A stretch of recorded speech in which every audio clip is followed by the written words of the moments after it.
All right, let's bring in William Lawrence, who is a professor of political science at the American University. Joins me now from Washington. William, good to have you on the show. What did you make of the president's speech tonight?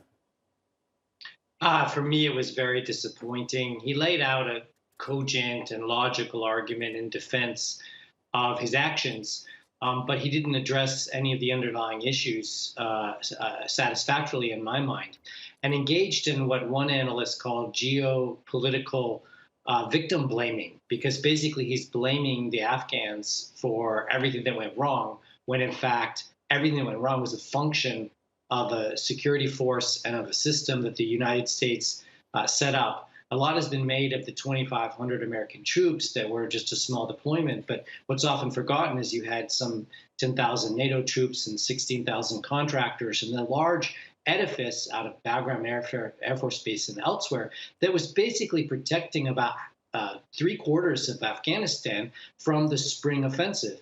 The Taliban spring offensive happened again this year, except that the U.S.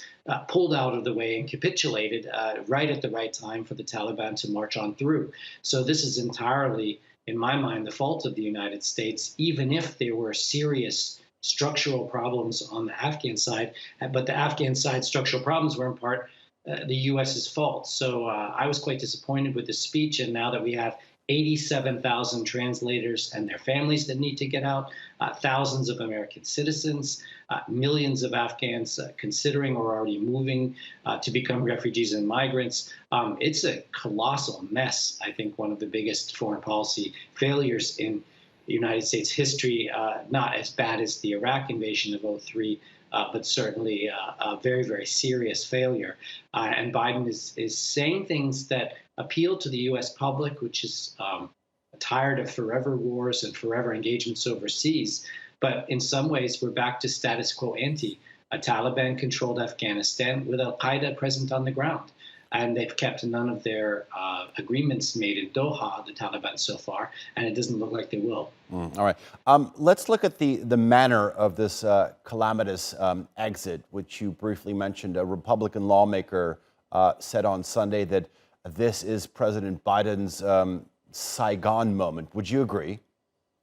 It's worse than Saigon. In Saigon, they evacuated 130,000 Vietnamese in a week. We've evacuated 2,500 Afghans in a month. And they said the helicopters wouldn't be flying off the embassy. They've been flying. So almost every Saigon metric has been surpassed by this calamity.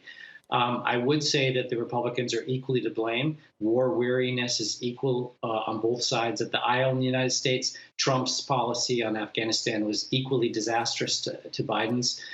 So I don't think the Republicans can really, in good faith, point fingers at the Democrats who, as Biden said today, were simply carrying out the Trump administration's failed policy further. So I think both sides share a lot to blame here. But really, that doesn't really matter until later. What matters right now is what is the maximum number of Afghans we can get out of the airport now.